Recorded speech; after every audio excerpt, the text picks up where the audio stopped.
Vous avez des choses à dire contre la PMA et la GPA? Comment vous voyez ce qui se passe dans ce pays actuellement? Écoutez, cette pancarte prouve que ça concerne toute la population, leurs conséquences, puisque en fait l'extension de la PMA concerne un petit nombre de personnes, et encore j'ai quelque chose à dire là-dessus, mais leurs conséquences auront une influence sur toute la population, au niveau de la filiation, de la paternité, au niveau juridique, au niveau médical également, puisque on dévie la médecine pour l'utiliser à des fins sociétales, alors que les femmes qui ont une PMA par extension sont des femmes qui sont fertiles par définition, qui n'ont. Et donc l'utilisation de la médecine est déviée.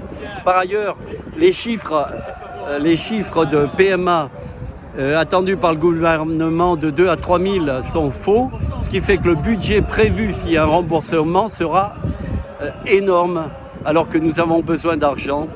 Ensuite, la marchandisation, qui est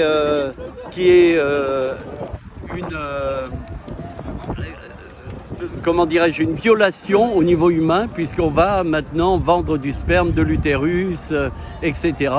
Et il y a un marché considérable qui est là, et nous ne parlons que de la PMA, parce que bien au-delà de la PMA, il y a bien sûr la génétique, la recherche sur l'embryon, le transhumanisme, voilà.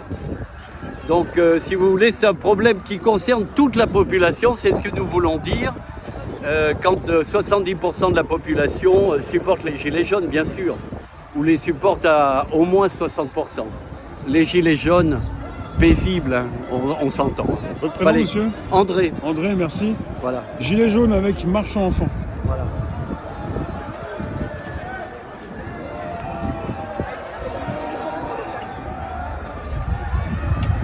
Vous allez manifester en tête de cortège avec votre banderole? On va manifester par là, on attend quelques amis gilets jaunes, et puis voilà.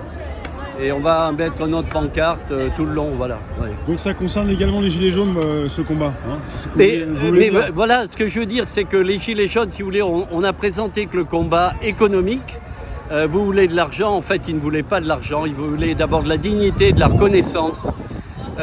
Ensuite, il y avait un secteur politique de démocratie qui a été totalement enfoui, abandonné. Et ce côté sociétal est encore plus important parce qu'il concerne l'individu, l'identité de l'homme et la famille. Et ça, c'est à la base de tout ce que cherchent ceux qui étaient sur les ronds-points, bien sûr. Le respect de l'être humain, c'est ça? Le respect de l'être humain, profondément. Voilà. Merci André. De rien, avec plaisir. Merci.